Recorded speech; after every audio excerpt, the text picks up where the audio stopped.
It is a great pleasure for me to introduce Dr. R. Glenn Northcutt, who is going to speak about the evolution of the centralized nervous system. Dr. Northcutt has been at Scripps Institute of Oceanography at UC San Diego for 25 years or so, and before was at the University of Michigan.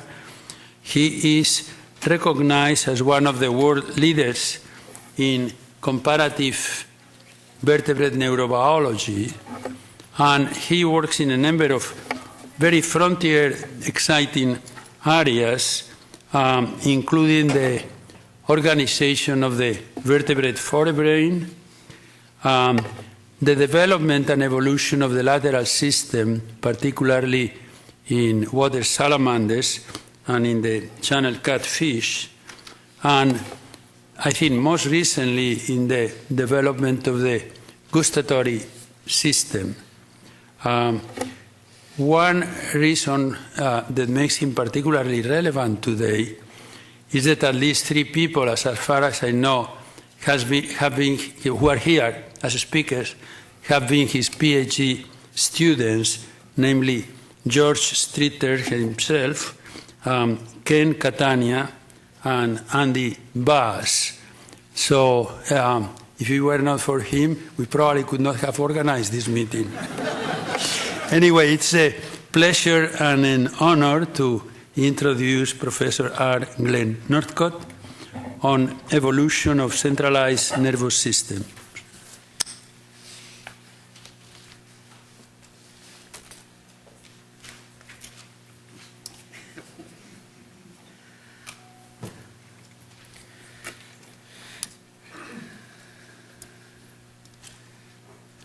Can you hear me?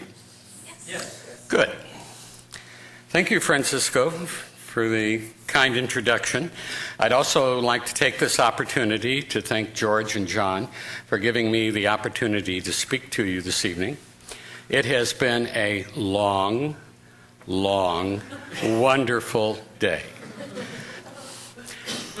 If truth be told, we should probably all be in a bar or in bed right now. With this in mind, I've decided this evening to tell you a bedtime story, even though I couldn't arrange with the organizers to get each of you a cup of hot chocolate and a little blanket. But in spite of that, I hope that I look out at the audience toward the end of my talk this evening and that you are all sound asleep. If you do, I promise I will tiptoe out of the auditorium quietly, turn out the lights, and see you at breakfast. Now, before I start my bedtime story to you, I need to give you 3 warnings. Please try to stay awake, but if you can't, I'll understand. 2, hear story, but think hypothesis. And most importantly, bedtime stories should be short. Now, my bedtime story to you, like all bedtime stories, has a cast of characters. I want to tell you a story this evening about bilaterally symmetrical metazoans that are animals whose bodies are organized into tissues and organs that develop from a blastula that's usually 3-layered, but sometimes 2 layers. And obviously they are animals, and for that reason, they are eukaryotic, heterotrophic organisms.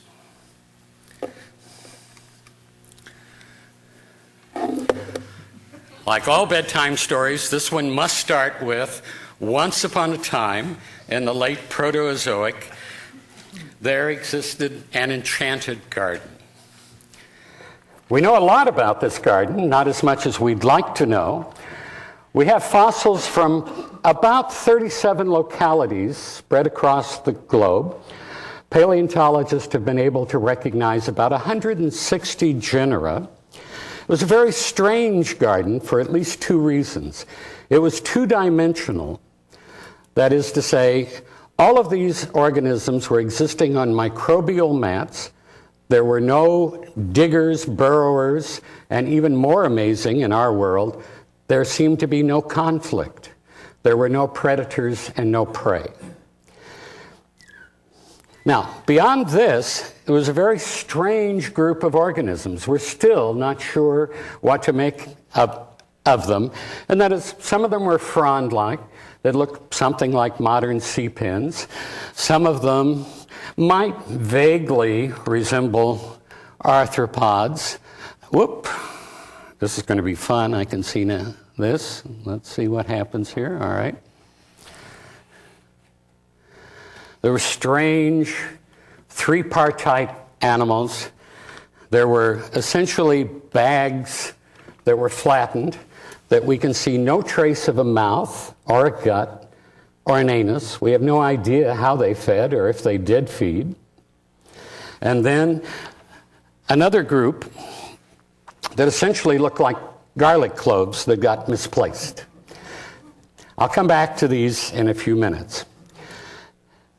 These animals, and we're pretty sure they were animals, almost certainly metazoans, existed for about 40 million years, not a short period of time. The question is, what happened to the Ediacaran gardens? To these wonderful enchanted gardens that occurred throughout the shallow shelves and deeper slopes of the oceans. What we know is that very close to about 440 million years ago, they started diminishing in numbers. They were rapidly replaced by an assemblage of metazoans that paleontologists call small shelly fossils, for want of a better name. I mean, these are incredibly small scraps of organisms. And in many cases, we can't even assign them to a major group. What we do know is that over the next 10 to 20 million years, metazoans underwent an incredible diversification that we call the Cambrian explosion. And it would have been wonderful to be a scuba diver and visit one of these earlier mid-Cambrian reefs. They were filled with lots of animals that we might have recognized. That is, this is going to be fun. All right. That is, there were now animals that were burrowing, probably for their lives. There were animals that were detritus feeders. There were animals that we would recognize as trilobites and other arthropods. But then there were additional animals like hallucigenia that looks like something out of one of our nightmares. And of course, the crowning predator in all of this was a Malacaris, a meter-long arthropod-like organism with a diaphragm-like set of mouth parts that could shred anything that it was inclined to. And in fact, this period of time essentially witnessed the emergence of essentially every crown group bilaterian that we can now recognize. Why did the Ediacaran garden disappear? Well, it turns out it depends on the storyteller. And this is where our story gets a little complicated. There are actually two groups of storytellers. The first are cladistic storytellers who trace their ancestry back to the wizard Hennig, who believe that only shared similarities tell us anything about evolutionary relationships. Most of you in the audience are very familiar with Hennigian systematics, cladistics. The bottom line is, cladists believe that similarities fall into two major groups. There are primitive similarities and there are derived similarities. They believe that primitive similarities don't really tell you anything about phylogenetic relationships except in a general way. And that is, if I tell you that all vertebrates have vertebra, that's a primitive shared vertebrate character. It tells you that fish are related to amphibians and that amphibians are related to mammals, but it doesn't tell you whether fish or amphibians are more closely related to mammals. Hanegians believe that only shared derived characters allow you to reconstruct phylogeny accurately. There's a second group of storytellers that we'll call phonetic storytellers that trace their ancestry back to the wizards Sokol and Sneath. They believe that overall similarities are what's important. They don't make a distinction between primitive or derived or just shared characteristics in general. And because the story gets complicated at this point, I'm going to try to help you, because I'm now going to have to play the role of two storytellers. So you can help me keep this straight. When I take on the cladistic storytelling, I'm going to try to remember to keep this hat on. When I'm talking about the phoneticist, I'm going to try to remember to put this hat on. All right? So now you have to stay awake at least long enough to make sure that I can, after a couple of glasses of wine, I can still manage to shift hats appropriately. All right. So, what does the cladistic storyteller tell us about this wonderful Ediacaran fauna? Well, many cladists believe that taxonomic examination of these animals allow us to recognize at least 9 clades. And that at several of these clades, at least, probably are the stem members of bilaterian metazoans that have continued today. Probably the best candidate for that group is a wonderful little animal who was about 4 centimeters long called Kimberella. It sounds close enough to Cinderella that you can remember it. And its anatomy is so similar to a very, very basal molluscan today, Neopilina, that most biologists believe that this animal is probably a stem mollusk. The evidence is still much, no one should ever trust an anatomist to have all controls on one switch. There is another group of animals that are called Spriggenia that appear to be segmented. They have a body that can be divided into a head and into a trunk and perhaps a pygeum that suggests they may be at least panarthropods. And then things get really wild. Some people have suggested that these things may have been early echinoderms, but that is really based almost solely on the fact that they're tripartite. One of the characteristics is Dixonia, which people have scratched their heads about as long as they've been discovered. And that is, we have no idea how they fed. From tracks, we know that they were mobile. They most likely must have absorbed nutrients somehow out of the substrate, because if you look at the fossilized remains, you see a nice track, and behind them, the microbial mats have been degraded. But how they degraded them, we haven't the foggiest idea. There are probably a half a dozen theories about how this might have happened. And this wonderful group of animals,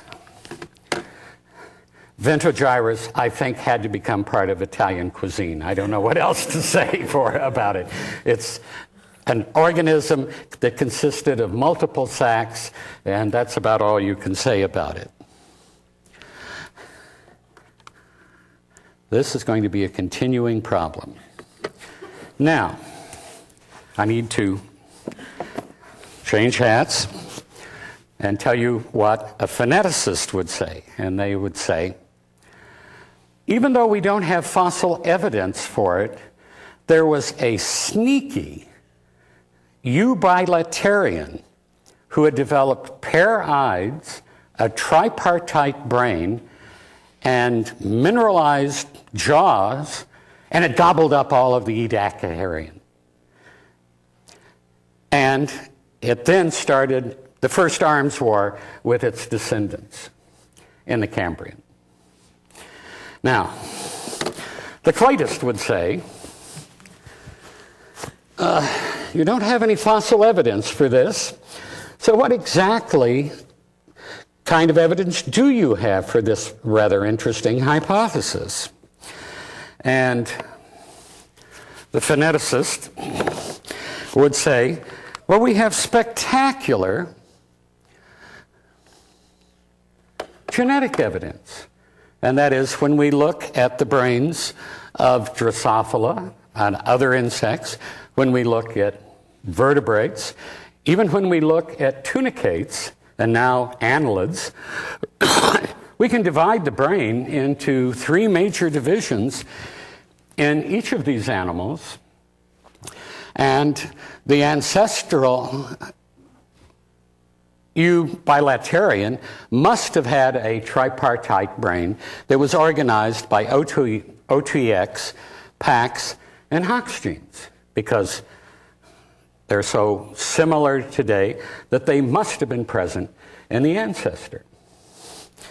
And of course, the cladist at this point will reply, well, this is all very fine. The gene networks may, in fact, be homologous, but what does a cladistic analysis tell us of the central neural traits? It's essentially the cladist way of saying, like the old commercial, where's the beef? Now, if you look at the approximately 30 major groups of bilaterian metazoans today, you can recognize three distinct neural traits. That is, some bilaterians have diffuse nerve nets or diffuse subepidermal nerve plexes. Some have central cerebral ganglia. And others, and it's a little complicated, that they have central collections of neural centers that have distributed functions. And I can't think of a better way of defining brains than that. If one of you can, I'll be happy to use it in my paper. So, what do these characters look like? Well, one of the best examples, though one that's not usually used, is the diffuse subepidermal nerve plexus of the interoptinous hemichordates, the acorn worms. These are fairly sizable animals. They can get up to 1 meter in length. They are divided into a proboscis, a collar, and then a very, very long trunk. Ted Bullock did his doctoral thesis on this animal, on the nervous system, and it was followed subsequently by Knight Jones. And both of them came to very similar conclusions. And that is, remarkably, can't call it a central at this point, but the nervous system is distributed throughout the entire subepidermis. There are, in fact, something that passes for nerve cords, both dorsally and ventrally, but when these have been examined, they consist essentially of large axon fast conducting tracts. There are no neurons here. 99.9% of the neurons are distributed throughout the entire epidermis. Now, cerebroganglia we're a little bit more familiar with. This one taken from platyhelminthid, or flatworms. And in the head end of the animal, you see usually paired collections of neurons that are connected with anywhere from 4 to 8 neural cords running the length of the body. And so you have dorsal cords, you have lateral cords, you have ventrolateral cords, you have ventral cords. And then, of course, the third condition that we're all familiar with are metazoans that have very, very large, complex central collections of neurons, like many of the cephalopods. And the octopus, is shown by J.Z. Young. There may be over 30 recognizable neural divisions. And from what little we know about the physiology and anatomy connections of these brains, they appear as complex as the brains that we're used to seeing in invertebrates. In fact, the first time I dissected an octopus brain at Scripps a number of years ago, I sort of looked down at the dissection. Ted Bullock was standing behind me and said, "Well, what do you think, Glenn?" And my response was, "I think this thing came from an alien planet." It looks like a brain. It looks like I ought to be able to recognize the divisions, but I can't recognize anything, Ted. It's just another world. Now, if we accept those three characters, what we can do is do a cladistic analysis of them. And this brings us to the next problem, and that is there are almost as many proposed cladograms of the relationship of bilaterian metazoans as there are people describing them. And that is, I could have chosen probably any one of 4 to show you this evening. Fortunately, in the last 10 years, there is an improving consensus about at least major relationships, primarily based on cladistic analyses of molecular data.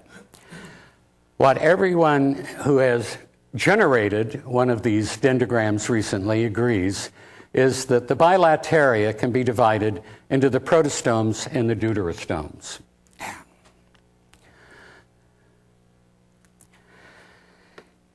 And perhaps the most important discovery is that we now can recognize 2 major groups of protostomes, based in part on a very strange trait, and that is that they shed the ectodermis, and we refer to them as ecdysozoans, and another group which may or may not have lophophores. Most of them do, and they're referred to today as the lophozorians. Now, every single taxonomist will quibble with some aspect of this dendrogram, and that is they may decide that 1 or 2 of these groups needs to be moved, one to the left or to the right. Probably the most contentious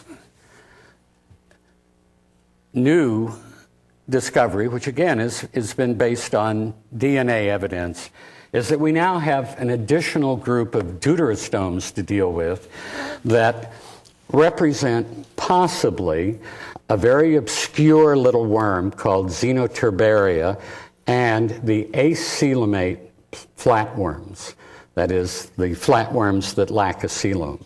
There's increasing evidence that these, in fact, may be either the sister group to echinoderms and to hemichordates, or the sister group to all of the other deuterostomes. Both things have been proposed. Now, the first thing that stands out, or should stand out for you, particularly since I've color-coded it, is that the cladogram suggests that brains certainly evolved once in chordates. If we then move to the left, we know that brains have evolved in mollusks and annelids. There's increasing evidence that the mollusks are probably the sister group to the brachiopods, which is a very unusual conclusion that most invertebrate zoologists would have scoffed at a few years ago. but there's good molecular evidence that that's the case. If it's true, then complex brains have probably evolved in mollusks and in annelids independently.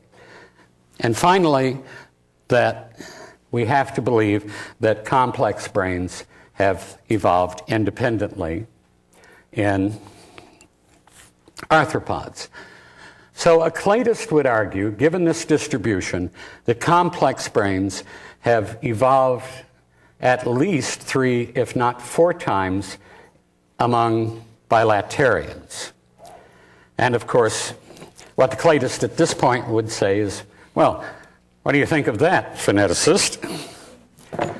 And the phoneticist would say, well, that's all very nice, but, you know, these genetic similarities are so similar that I don't think they could have evolved independently by chance. That what must have happened is that these other organisms, their ancestors, had complex brains, and they have been degenerated. And of course, the phoneticist at this, or the cladist says, 16 times? Give me a break. Parsimony wouldn't remotely suggest this as a possibility. And I should add at this point that the most recent cladistic analyses, until 5-10 years ago, we were totally dependent upon parsimony. That is, Occam's razor by any other name. And that is, the simplest solution is probably the right solution. But in the last few years, some very powerful new statistical programs have been generated, and the best cladistic analyses to date are based on Bayesian inferences. And the particular dendrogram that I'm showing you this evening is the only one that has actually done Bayesian analysis on both morphological characters and on molecular characters. And they are congruent in an amazing degree.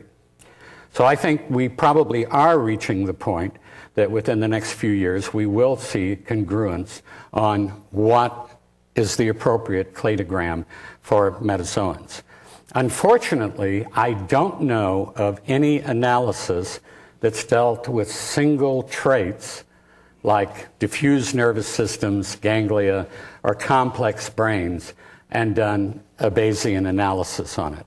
I would love to do that, and I'm actually talking to several of my colleagues about trying to do the first one. Now, the cladist would also say, well, you know, this is not, your interpretation is not very parsimonious, but I think there's another 2 lines of evidence that we can invoke, and that is, as Bullock and Horridge pointed out over 50 years ago, when do we expect to see degenerate characters of any kind, particularly nervous system? And they pointed out 2 examples that you could look for in the ecology, and that is that when animals became sessile, there was a good chance that they might be secondarily simplified. They also pointed out if they became parasitic, there is a good chance that we could expect them to be simplified. And I would add a third, and that is if we look at the history of a group and we realize that it has undergone severe size reduction, then I think we might expect secondary simplification. A good example of this is almost certainly modern salamanders. And that is, we know that salamanders have evolved from animals that were close to 1 meter in length. There's been massive reduction. There's been polyploid, enlargement of cells, and massive reductions in the number of neurons and also in the complexity of the central distribution. Now, a cladist would also argue that there is another way of addressing this problem, and that is, a cladist would say to the phoneticist, one of the limitations of your method is you have no methodology to recognize primitive simple from derived simple, that is, degenerate characters. For you, simple is simple. And this has been a problem that has plagued evolutionary biologists for at least 100 years. I remember as a young faculty member spending a lot of time talking to every colleague that I could find of saying, well, how do you think we recognize primitive characters from derived characters?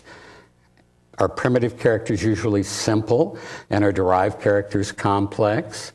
Or can they be both? And the truth is, until cladistics, till Hennig came along, we simply had no methodology in hand to make that distinction. Hennig would have said, you decide this by an outgroup analysis. And that is, if you have simple and a complex structure, you go to the outgroup and ask, what's present? The character that's present is probably the primitive character. If you have the good fortune to have yet another outgroup, and it's also simple, then you know, parsimony says the most likely interpretation is that the simple character is the primitive character. But a cladist also has another approach, and that is, if we look at the phyla that have evolved complicated brains, one of the first things we discover is that not all members of that radiation have complex brains. And mollusks are probably one of the best examples of that. The data is taken from Bullock and Horridge. The figure is actually taken from Morose's paper in Brain Behavior and Evolution. And it's, I think, a lovely example. And that is, if you look at the chitons, and if you look at Neopilina, which is the only living monoplacophorans, you essentially have diffuse nervous systems. There's nothing that looks like a complex brain. If you then start looking at gastropods, which form a huge radiation, you conclude that, again, the basal members appear to have very simple nervous systems, and that even within gastropods, at least 3 or 4 times, we've had very complex brains evolve. And of course, that doesn't even include the cephalopods, with animals like the octopi. You can make essentially as convincing a case for chordates, and that is, I can tell you that cephalochordates and urochordates have a brain, and then as a comparative neuroanatomist, I'm probably going to turn and snicker, because do they have a neural tube? Yes. Do they have 5 divisions of a vertebrate brain? No. In fact, Amphioxus doesn't even have PAX gene expression to indicate an isthmic border. There's no trace of a cerebellum. I mean, the difference among cephalochordates, urochordates, and vertebrates is as striking as the molluscan example. And what all of this suggests is that complex brains really have evolved a number of times. Now, let's take one further example, and that is the cladistic storyteller would say, if tripartite brains are homologous in all metazoans, why are they ventral in protozoans and dorsal in deuterostomes?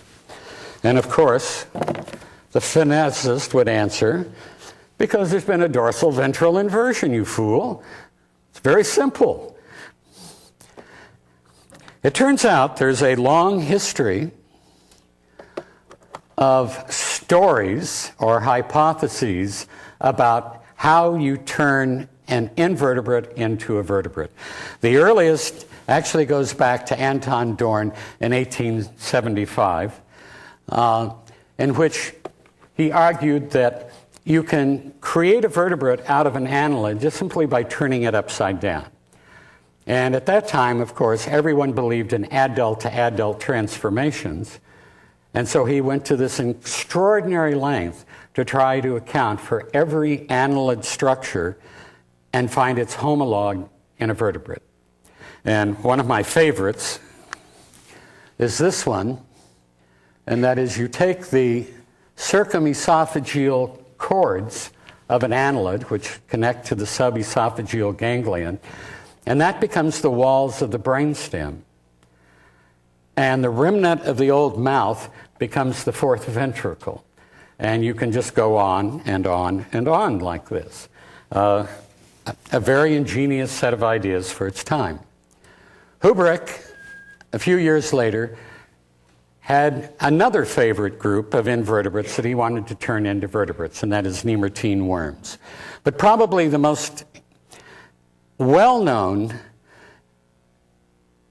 protostome to vertebrate story is the inverted arthropod story. Initially, it grew out of Saint-Hilaire's debates with Cuvier. Cuvier was saying, you know, there are really at least 4 or 5 basic body plans, and you cannot fold one into the other. And Saint-Hilaire said, nonsense. There's only one body plan. All you have to do is turn an arthropod upside down. And this was picked up by Leidig shortly after that, again by Patton. I think one of my favorites, though, is Gaskell, who was actually a very, very good comparative vertebrate anatomist. And he was fascinated by an extinct group of arthropods called eurypterids, which were common in the Silurian. And he decided that you could turn a eurypterid into a vertebrate. And I won't go through the details of what you have to do this. These stories essentially ended early in the 1900s when people finally decided that Amphioxus was the sister group to tunicates and chordates. And people stopped looking for another invertebrate to turn into a vertebrate because Amphioxus met all of these requirements incredibly well. But in the 1990s, there were a series of molecular discoveries by De Robertis and Arndt and Niebler-Jung. And what they realized, and some really very elegant work, is they began to recognize the genes that were involved in dorsal ventral patterning in insects and invertebrates. And they realized that chordin, which is a product primarily secreted by the chordomesoderm, is a dorsalizing, and that its homologue in insects is Zog, and that this is polarized by bone morphogenic protein 4, or DPP. And they essentially resurrected the arguments of Saint-Hilaire, and even more accurately of Dorn, by saying, well, vertebrates arose by a dorsal inversion of the body axis. Now,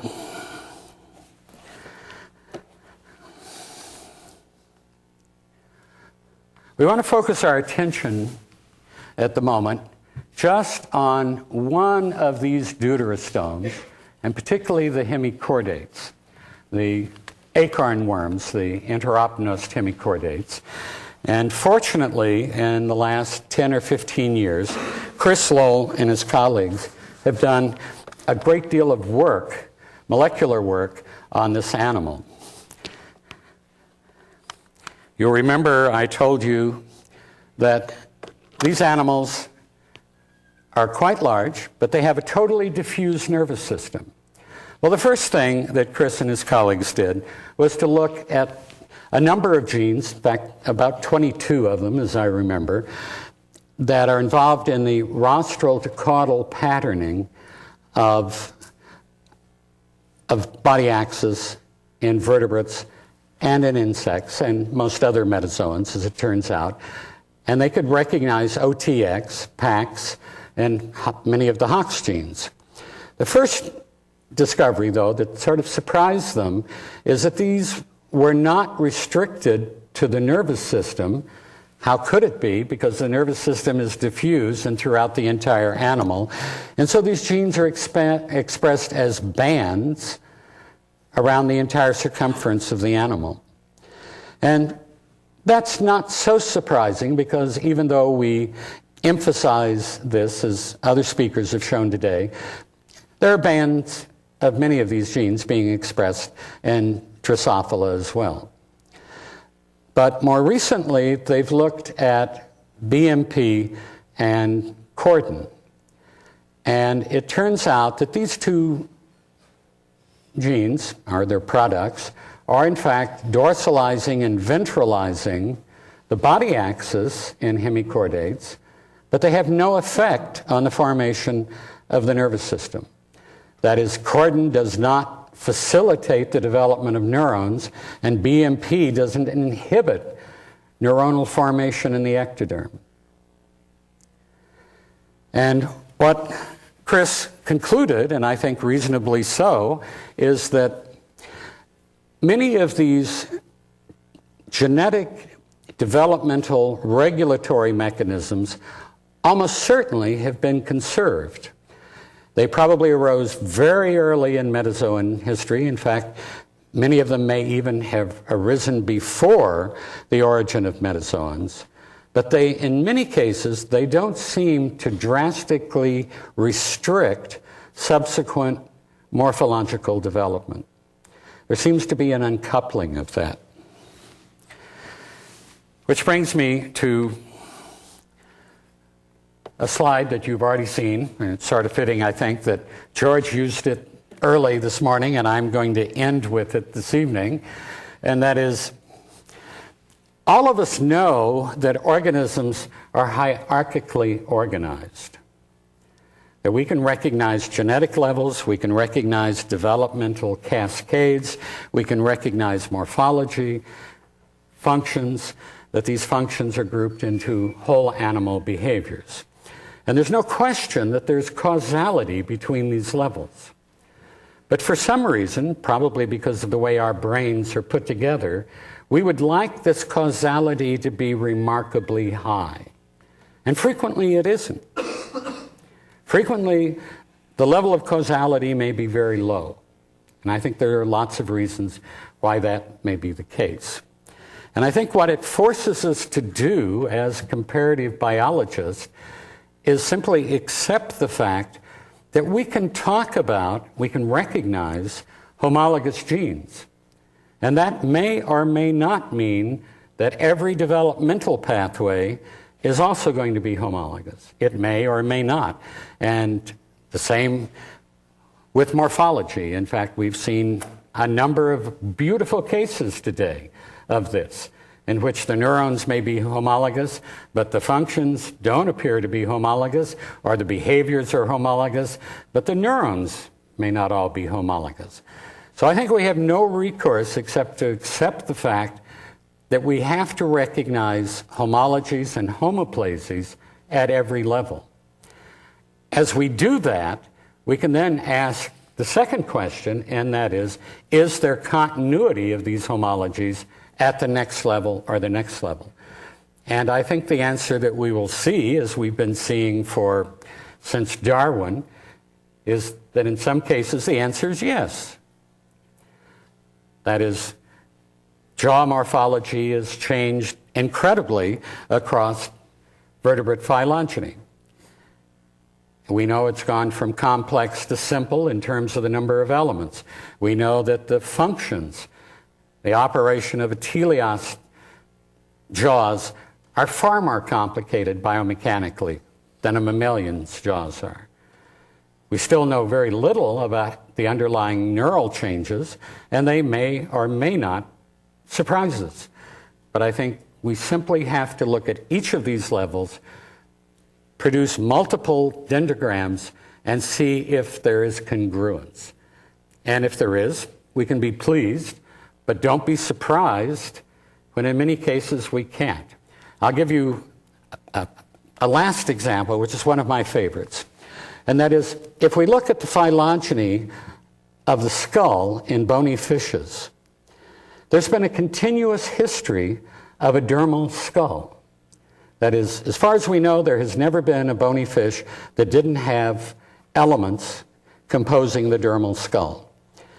But if you take Cross-ops, if you take lungfishes and you take fishes like rayfin fishes, if you take 3 or 4 taxa, guess how many of these bones you can homologize on a 1-to-1 basis? And the answer is less than 50% of them. I mean, it's been driving vertebrate paleontologists crazy for almost 100 years. And yet there's no question that the skulls at one level are homologous. That is, there has been a continuous history of dermal roofing bones in bony fishes. It's just that there has been a lot of genetic change. There has been a lot of changes in selective pressures over this 400 million years.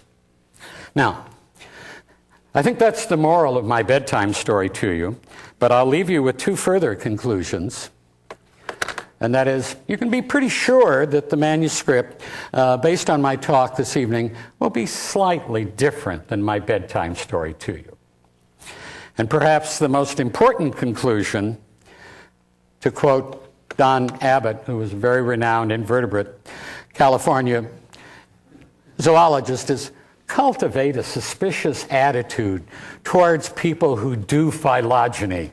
Don't believe everything you hear this evening or any other evening.